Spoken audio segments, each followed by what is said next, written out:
My name is Doreen Bogdan and I'm the Director of the Telecommunications Development Bureau at the International Telecommunications Union. I'm one of the 5 elected officials that oversees the work of the union. And in November last year, I was the first woman to reach elected office in the 153-year history of the ITU. And so I was elected at our conference, which is known as the Plenipotentiary Conference.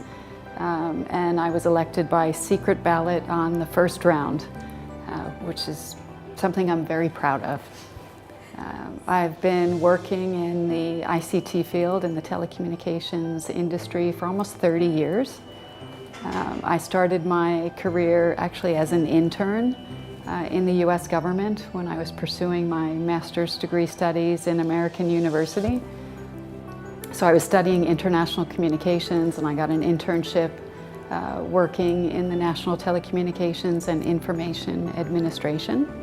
And that later became a paying job where I became a telecommunications policy specialist, and I oriented my master's studies towards competition in international satellite communications. And so from my work in the US government, I went to the ITU in 1994. And I helped the ITU organize its first World Telecommunications Development Conference. And in the ITU, I led the regulatory reform program for almost 15 years. And then I went to lead our strategic planning and membership department. And there I became the first woman in the ITU history to reach the top rank in terms of civil service. And I held that position for 10 years until I decided to pursue elected office. I was basically looking around, seeing not many women in our field, in our space. I was particularly motivated to encourage more women and girls to get engaged in the ICT sector in general. And looking in my own organization and seeing all men at the levels above me, and knowing that I had the capacity that many of them had, I just stayed on track and remained determined and applied for positions at higher levels, and then, as I mentioned, chose to run for elected office, and fortunately was successful.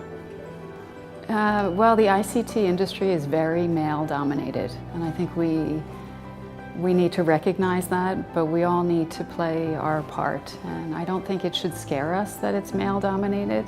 I think it should challenge us and actually motivate us more. When we think about future employment opportunities, there's tons of jobs out there that are not filled because there's not enough skilled people in the ICT space.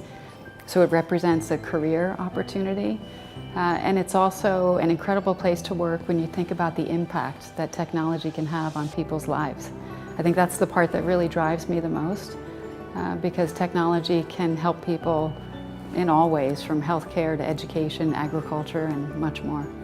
I would say I was inspired by many different mentors and role models throughout my life, both men and women.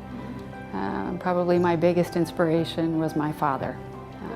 So I'm a spouse, I'm a mother of 4. It's not easy. It's a challenge in multitasking, being very organized, having lots of energy, and sometimes recognizing that you can't do everything as someone that was maybe just a stay-at-home mom or someone that didn't have children. It's a balancing act, and sometimes you have to make hard choices. I've been fortunate to have a very supportive spouse, and that helps. Stay on track. The theme for International Women's Day, Think Equal, Build Smart, and Innovate for Change, that's what young girls need to do. They need to get engaged in the ICT sector because we can change the world.